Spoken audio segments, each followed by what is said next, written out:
Darnell Whitmore turned the key in the ignition and let out a long sigh as the engine quieted. The drive home had been longer than usual. Traffic backed up near the interstate, the kind of slow crawl that gives you too much time to think. But now finally he was pulling into his own driveway. The sun hung low in the sky, painting the quiet Atlanta neighborhood in soft golds and purples. His house looked just as he'd left it that morning. Porch light off, flower boxes neat. The basketball hoop slightly crooked from his son's enthusiastic practice the day before. In the back seat, his 9-year-old daughter Maya had her earbuds in, bobbing her head to a song only she could hear. She caught his eye in the rearview mirror and grinned, pulling one earbud out. "We home, Dad?" "Yeah, baby," he said, smiling back. "Home." His wife, Lena, sat beside him, scrolling through her phone. She looked up and gave him that tired but happy look she always wore at the end of the day, the one that said, "We made it through another one." "You want leftover lasagna or should I whip something quick?" she asked. "Leftovers sound perfect," he said, already unbuckling his seatbelt. It was just an ordinary Tuesday. No alarms, no drama, no reason to think anything would go wrong. Darnell had changed out of his suit hours ago, swapping it for a plain navy t-shirt and jeans after his shift at the FBI field office. He'd even taken off his badge and tucked it into the glove compartment. Standard procedure when off duty, especially in plain clothes. He didn't want his kids thinking their dad was always on, always someone to be watched or respected because of a title. At home, he was just Dad. He stepped out of the car, stretching his arms over his head. The evening air was warm but not sticky, Georgia in early fall at its best. He walked around to the back to help Maya with her backpack. But before he could reach for it, a sharp screech of tires cut through the calm.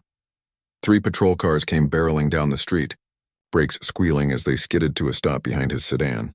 Doors flew open, boots hit pavement, and then shouting, "Get out of the vehicle! Hands where we can see them!" Darnell froze. His body went rigid, not from guilt, but from the sudden gut-punch shock of it all. He slowly raised his hands, palms out. Hey, it's okay," he said, voice calm but firm. "We live here. This is our house," but the officers weren't listening. 4 of them, maybe 5, fanned out with guns drawn. Flashlights stabbed through the dusk, blinding him through the windshield. One officer barked at Lena to keep her hands on the wheel. Another screamed at Maya to stay still. Maya let out a small, terrified whimper. "Daddy?" "I'm right here, sweetheart," Darnell said, never taking his eyes off the officers. "Just stay calm. Everything's okay, but it wasn't okay. Not even close." Lena's voice cracked as she called out, "He's FBI. His badge is in the glove box." Still no one moved to check. Instead, an officer grabbed Darnell by the arm and yanked him forward. "On the ground, now." Darnell didn't resist. He'd been trained for this. De-escalation, compliance, and staying alive. He dropped to his knees, then onto his stomach, the rough asphalt biting into his skin. One officer planted a knee firmly between his shoulder blades while another patted him down with rough, impersonal hands. "Please," Lena pleaded from the car, her voice trembling. "He's done nothing wrong. We just got home from school pickup." No answer, just the heavy breathing of officers, the crackle of radios, and Maya's quiet crying. Neighbors began appearing on porches and front lawns. A few pulled out phones. One woman called out, "Everything all right, officers?" but got no reply. The scene felt surreal, like something out of a movie, except the fear was real, the weight on his back was real, and his daughter's sobs were definitely real. Darnell kept his breathing steady. He'd faced dangerous situations before, undercover operations, high-stakes raids, tense interrogations, but nothing had ever felt as helpless as this. Being treated like a threat in front of his own home, in front of his child, for no reason other than the color of his skin, and the fact that he'd parked his own car in his own driveway at the wrong moment. He thought about the neighbor who might have called. Maybe they saw a black man in a nice car and assumed the worst. Maybe they didn't recognize him, new to the block, or just never paid attention. It didn't matter. The result was the same. Guns pointed at a father who'd spent his career upholding the law, now treated like he was breaking it. Minutes stretched like hours. Every second felt heavier than the last. Maya kept whispering, "Why are they doing this, Daddy? Why?" He wanted to tell her it would be over soon, that they'd see their mistake. But he couldn't promise that. Not when he'd seen too many stories, too many lives ruined by moments just like this one. Finally, one of the officers leaned down. "You got ID on you?" "In my back pocket," Darnell said evenly. "But my FBI credentials are in the glove compartment." "My wife can show you," the officer hesitated. Looked at Lena, looked at the car, then with a nod motioned for her to open the glove box slowly. Lena's hands shook as she reached across the passenger seat. She pulled out the leather case and held it up like an offering. "See? Special Agent Darnell Whitmore. Atlanta field office. For a heartbeat, nothing happened. Then the officer closest to her took the case, flipped it open, and stared. His expression shifted, first confusion, then disbelief, then something close to shame. The pressure on Darnell's back eased. The guns lowered. "Sir," the officer said, voice suddenly quieter, almost apologetic. We didn't know." Darnell pushed himself up slowly, brushing gravel from his jeans. His heart was still racing, but his voice stayed steady. "Yeah," he said. "I figured." He turned to Maya, who was still crying softly in the back seat. He opened the door and knelt beside her. "You okay, baby?" She nodded, tears streaming down her cheeks. "They scared me." "I know," he said, pulling her into a hug. "I'm so sorry you had to see that." Lena got out of the car, then wrapping her arms around both of them. No one spoke for a long moment. The officer stood awkwardly nearby. Radio silent now, flashlights dimmed. The neighbors slowly drifted back inside. But the feeling of exposure lingered, like the whole street had just witnessed something deeply personal and deeply wrong. Darnell looked at the house, the place they'd worked so hard to buy, the yard where Maya learned to ride her bike, the porch where they drank coffee on Sunday mornings. It didn't feel safe anymore. Not in the way it used to. He knew this wouldn't be the end of it. There would be reports, maybe an internal review, maybe a half-hearted apology. But what couldn't be undone was the look in his daughter's eyes, the moment her trust in the world cracked. And as he held his family close under the fading evening light, Darnell realized something.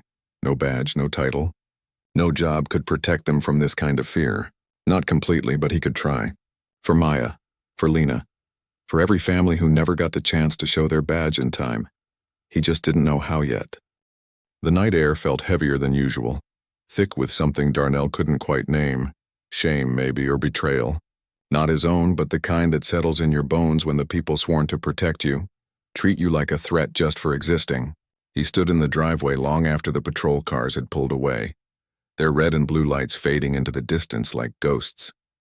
His hands still trembled slightly, though he kept them tucked in his pockets so Maya wouldn't notice. Inside the house, silence hung like a curtain. Lena moved quietly through the kitchen, filling a glass with water but not drinking it. Maya sat curled on the couch, wrapped in the blanket Darnell kept folded over the armrest for movie nights. She hadn't said much since they came in, just stared at the floor, her small fingers picking at a loose thread. Darnell crouched in front of her. "You want to talk about it?" he asked gently. She shook her head, then nodded, then whispered, "Why didn't they believe you were FBI?" He swallowed hard. "Sometimes people see what they expect to see, not what's really there. But you're a good guy," she said, voice cracking. "You catch bad guys." "I do," he said.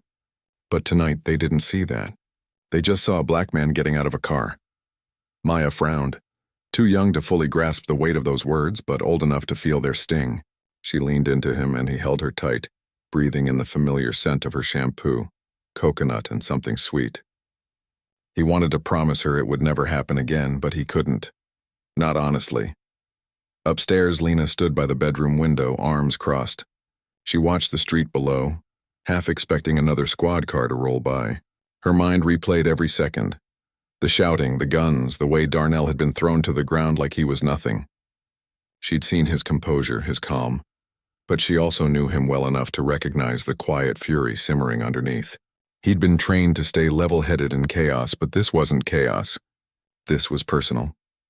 Later, after Maya finally fell asleep, exhausted from crying, Lena sat beside Darnell on the edge of their bed. "They didn't even ask," she said, voice low. "No, excuse me, no, is this your house?" "Just guns and orders." "I know," he replied, rubbing his temples.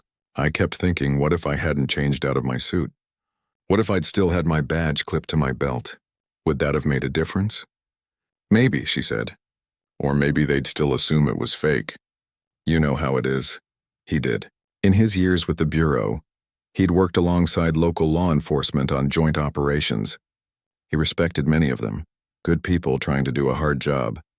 But he'd also heard the jokes, seen the side glances, felt the unspoken doubt when he walked into a room full of uniforms. Even with the FBI seal on his credentials, some still looked at him like he didn't belong. The next morning, the house felt different. Maya moved slower, her usual morning energy replaced by quiet caution. She kept glancing out the window as she ate breakfast as if expecting police cars to appear again. When the school bus pulled up, she hesitated at the door. "Dad, will you walk me?" she asked. "Of course," he said, slipping on his shoes.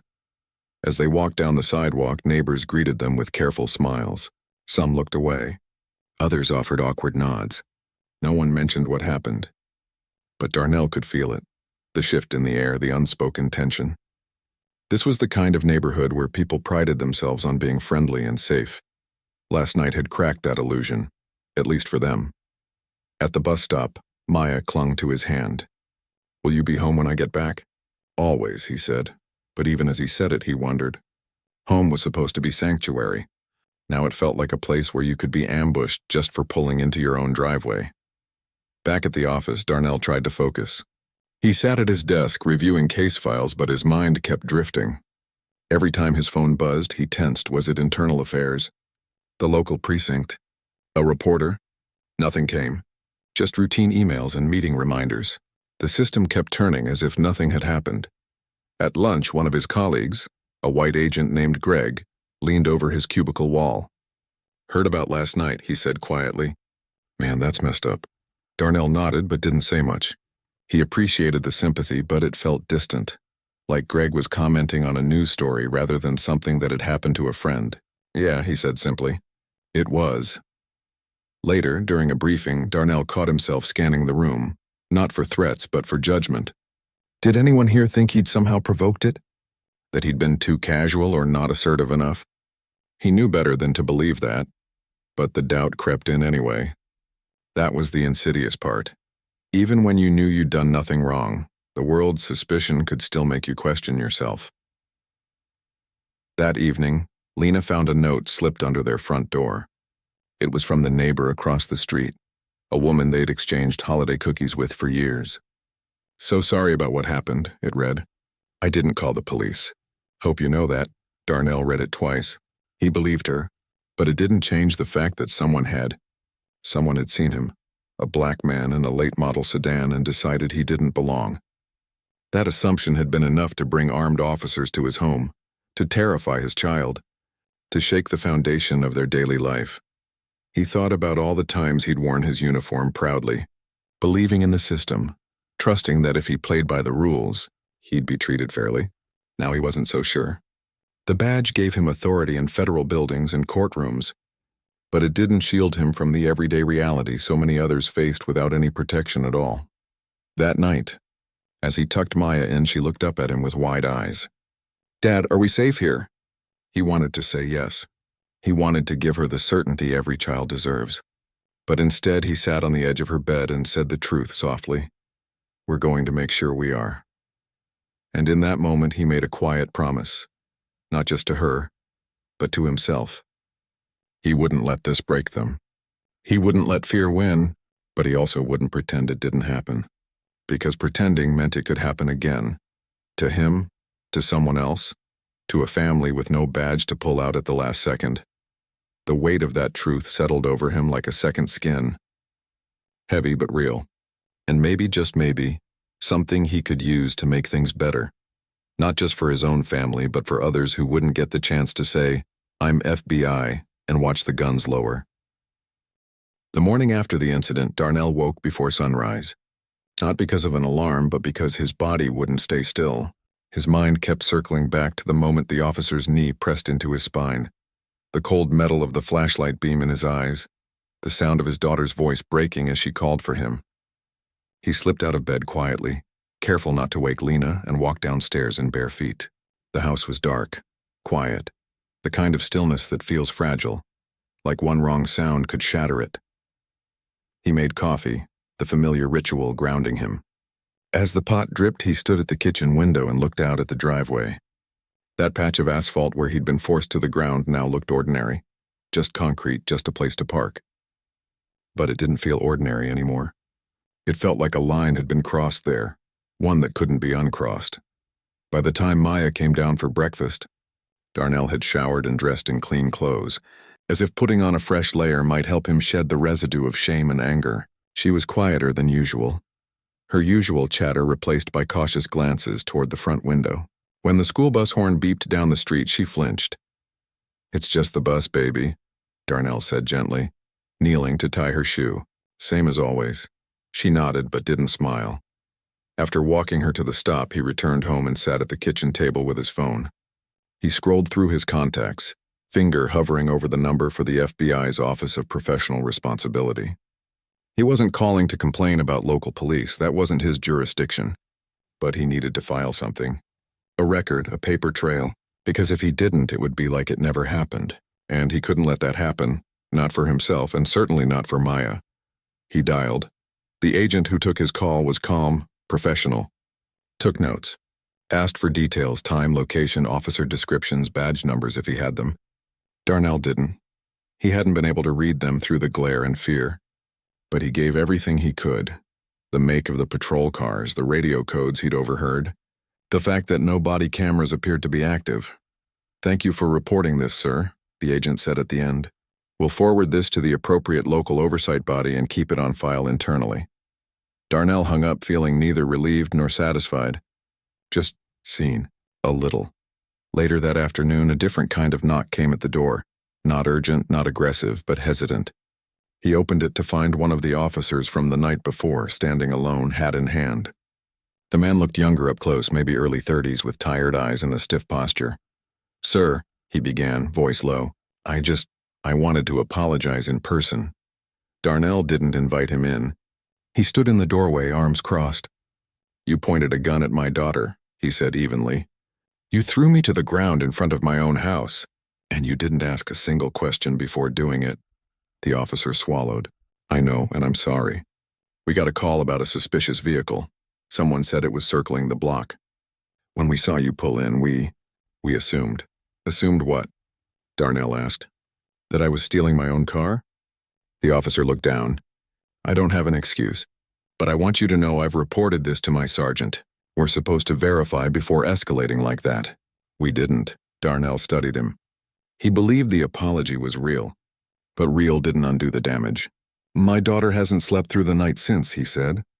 "She's scared to go outside." "That's not fixed with sorry." "I know," the officer said, "and I can't change that. But I'm going to push for better training. For us to do better." Darnell nodded slowly. "Then do that. Not for me. For the next family who doesn't have a badge to pull out." The officer left shortly after, walking back to his cruiser with his head down. Darnell closed the door and leaned against it, exhaling deeply.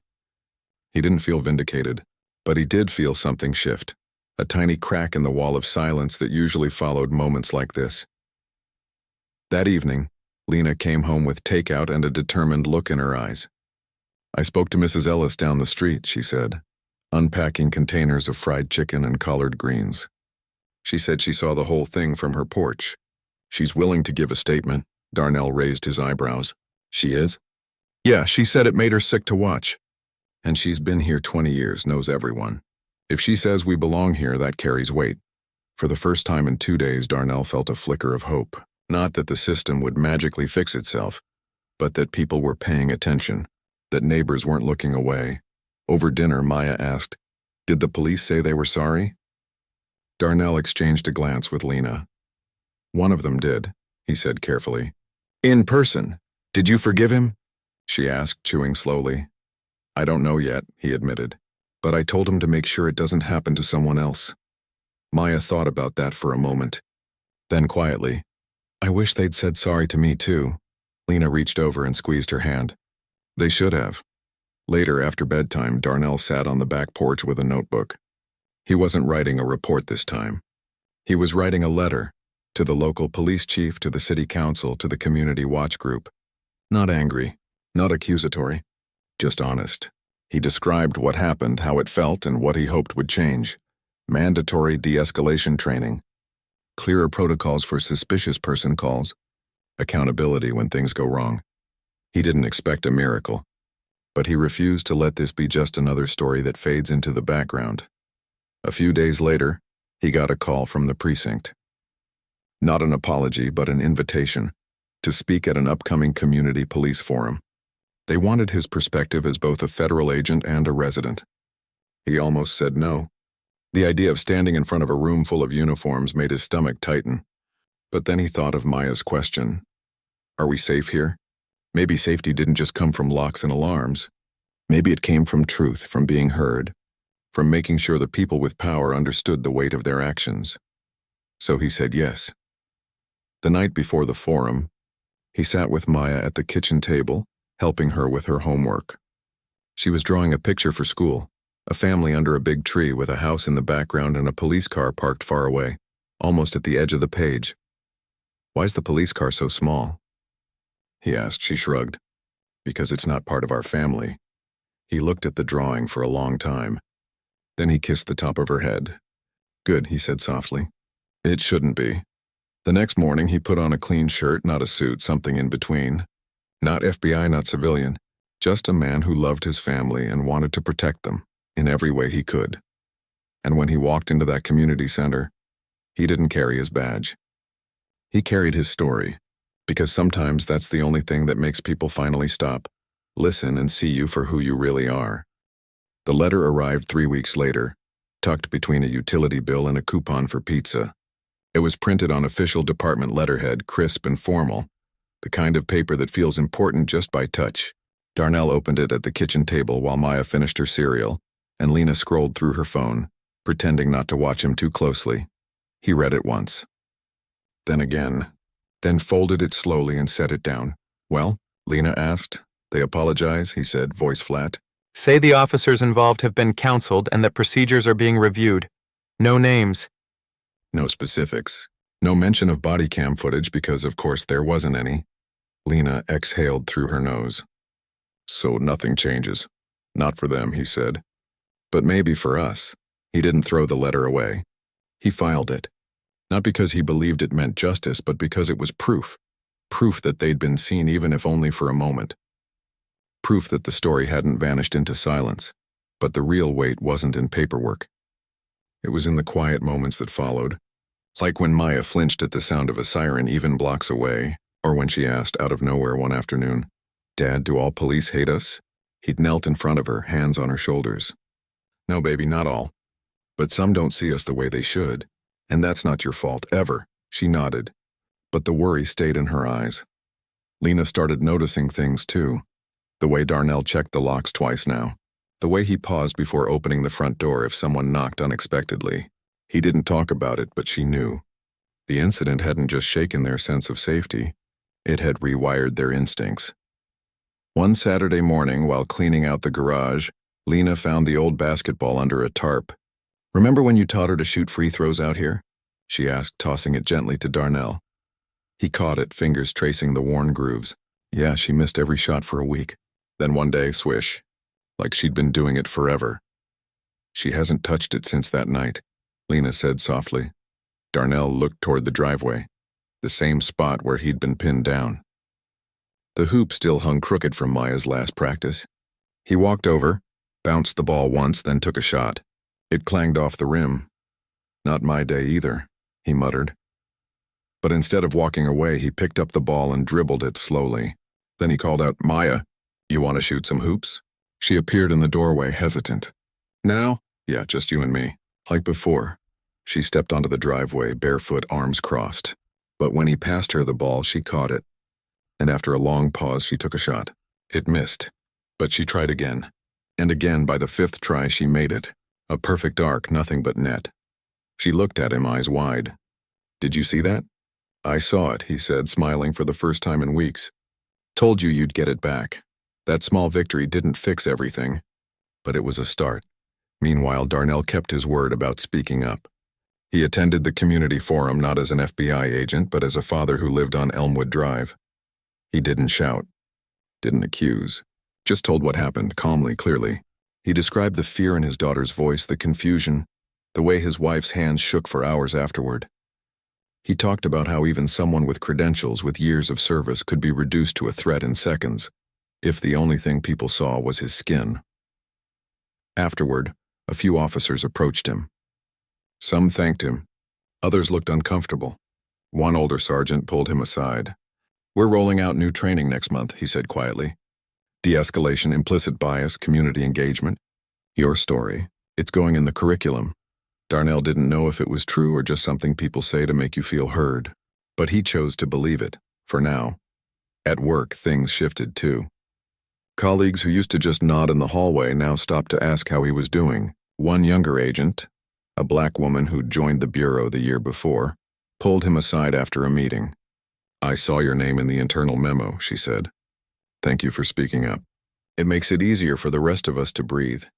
He hadn't thought of it that way, but maybe that was part of it, showing others that you could stand your ground, demand accountability, and still keep your dignity. Still, nights remained hard.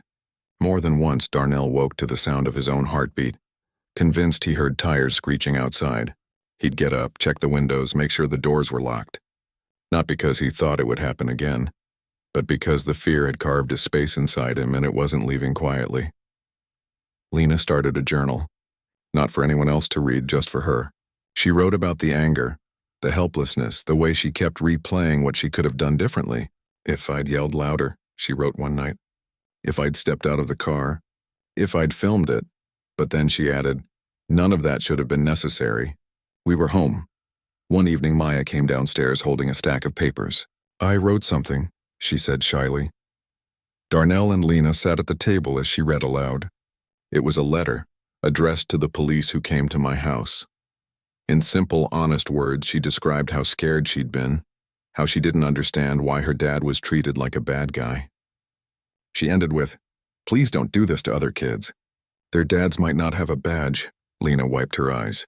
Darnell just held her close. They didn't send the letter, not yet, but they kept it on the fridge, held up by a magnet shaped like a star. Time didn't heal everything, but it did give them room to breathe again. The neighborhood slowly returned to its rhythm, kids riding bikes, lawnmowers humming, porch lights flickering on at dusk. But Darnell noticed something new too. More neighbors saying hello, lingering a little longer in conversations, asking how Maya was doing. It wasn't forgiveness. It was awareness, and maybe, just maybe, that was enough to begin rebuilding what had been broken. Not just in their home, but in the fragile trust between a community and those sworn to protect it. Because healing didn't always come with fanfare. Sometimes it started with a basketball bouncing on concrete, a child's letter on the fridge, and a father who refused to let fear be the last word. 6 months later, the basketball hoop was straight again, not because someone fixed it, but because Maya had practiced so much that the backboard had settled into place from all the shots she'd taken. Every afternoon after school, rain or shine, she'd dribble down the driveway, call out, "Watch this, Dad," and launch a shot with the kind of confidence that only comes after you've learned you can fall and still get back up. Darnell still worked for the bureau. He hadn't quit, hadn't transferred, hadn't let the incident shrink his purpose. If anything, it had sharpened it. He'd started mentoring younger agents, especially those who looked like him, not just on procedure or protocol, but on something harder to teach, how to carry yourself when the world doubts you before you even speak. Your badge gives you authority, he'd tell them, but your character gives you credibility. Never confuse the two.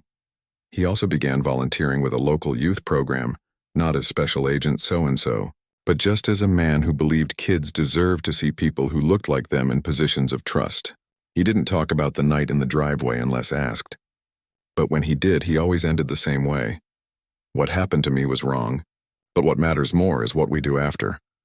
Lena, meanwhile, had turned her journal entries into something bigger. She'd reached out to a few other parents, some from her daughter's school, others from online forums, who'd experienced similar encounters. At first, they just met for coffee, sharing stories in hushed voices. But soon they started organizing. Not protests, not confrontations, just support circles, safe spaces where families could talk about fear, healing, and how to talk to their children about safety without making them afraid of the world. They called it home ground. The name came from Maya, who'd said, "Our home should be our ground. No one should take that away." The group grew slowly.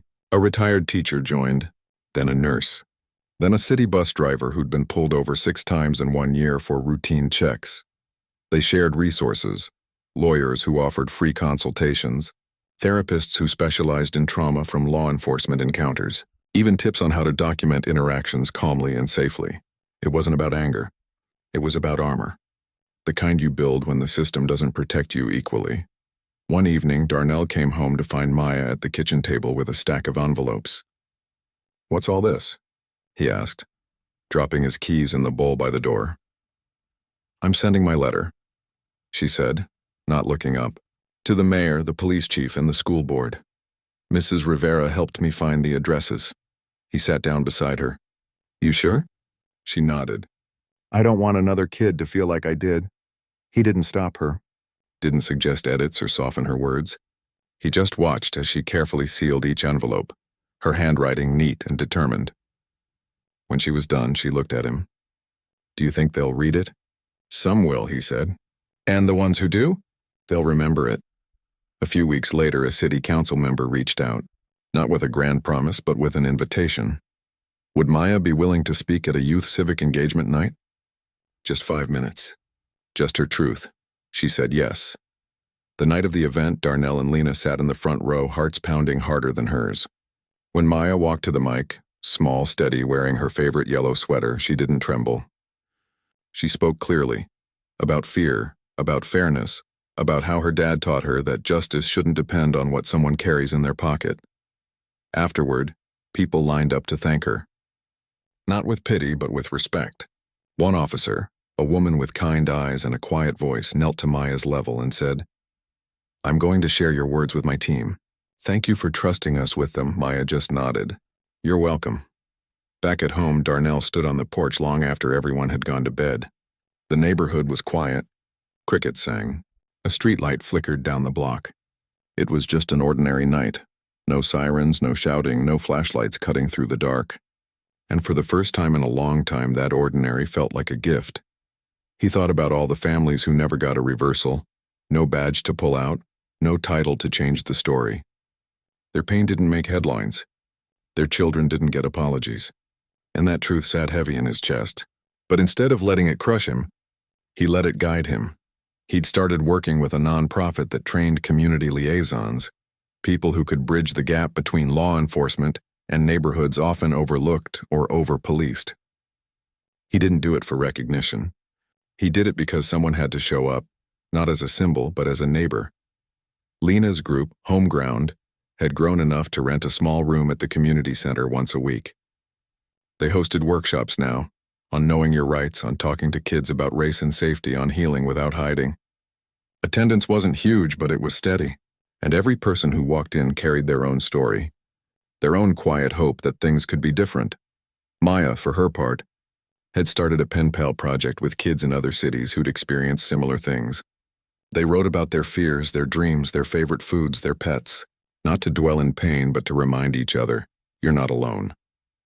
One Sunday morning, as the 3 of them ate pancakes on the back patio, Maya looked up from her syrup-covered plate and said, "Do you think we're stronger now?" Darnell and Lena exchanged a glance. "I think we're clearer," Lena said. "We know what matters." "And what's that?" Maya asked. "That we protect each other," Darnell said. "Not just with locks or badges, but with truth, with care, with showing up even when it's hard." Maya thought about that, then grinned. "Good, because I've got more letters to write." They all laughed. The kind of laugh that comes after tears have dried but haven't been forgotten. The incident in the driveway hadn't defined them, but it had reshaped them. Not into victims, but into witnesses. Not into cynics, but into people who refuse to let fear be the end of the story. And in a world where so many stories end too soon, too quietly, that was something worth building on. One honest word, one healed heart, one straightened basketball hoop at a time.